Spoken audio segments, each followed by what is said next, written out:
विद्यार्थी मित्रांनो, nursing cap round 1 चा रिझल्ट लागला आहे, पण बी अलर्ट, तुमचं ऍडमिशन हे डेंजर मध्ये आहे.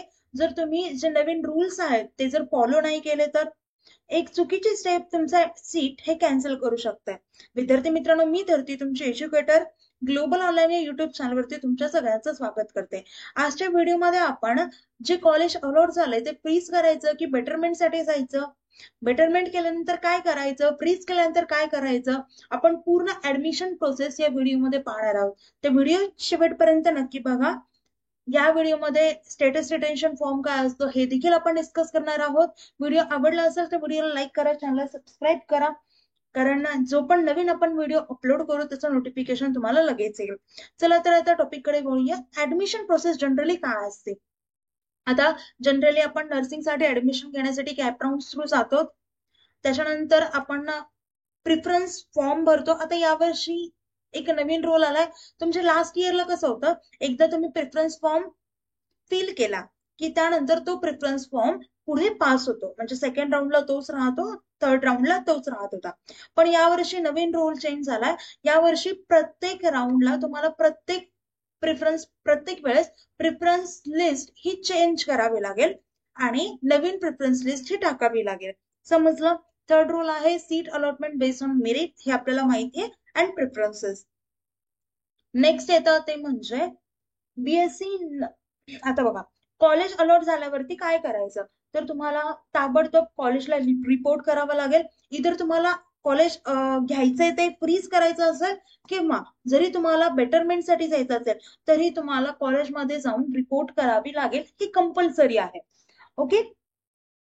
जर तुम्ही कॉलेज सोबत सॅटिस्फाय असाल तर तुम्हाला स्टेटस रिटेन्शन फॉर्म असतो, तो फिल करावा लागेल. कुणी ज्याला कॉलेजमध्ये ते ऍडमिशन घ्यायचंय त्यांनी.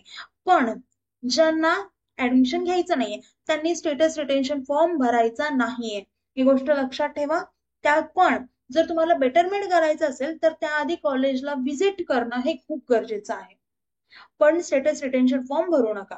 आता एकदा का तो फॉर्म भरला की तुम्ही पुढल्या कुठल्याही राऊंड मध्ये जाऊ शकत नाही, ही गोष्ट लक्षात ठेवा. त्यामुळे जर तुम्ही बेटरमेंट करायची असेल तर तुम्ही स्टेटस रिटेन्शन फॉर्म भरायचा नाही. समजलं. इथे बघा लिहिलंय, college can't force you to fill status retention form. समजलं. नंतर आहे for betterment visit allotted first college first, do not fill status retention form if you want betterment.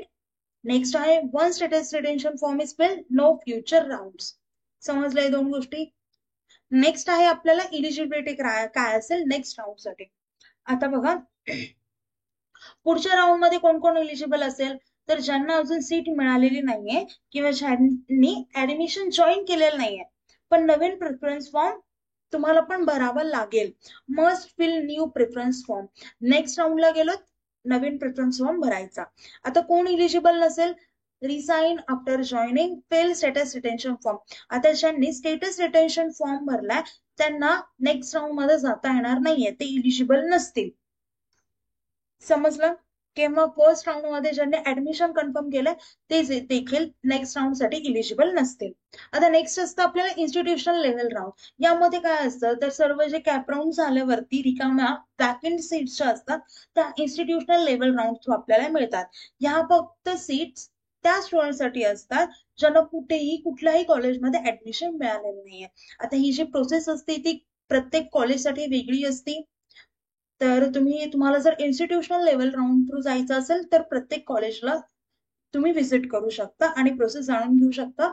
किंवा तुम्हाला जर ऍडमिशन घ्यायचं असेल तर तुम्ही कॉलेजच्या वेबसाईट वरती सुद्धा त्याची माहिती घेऊ शकता. नेक्स्ट गोष्ट आहे ती म्हणजे इम्पॉर्टंट नोट्स काय आहेत.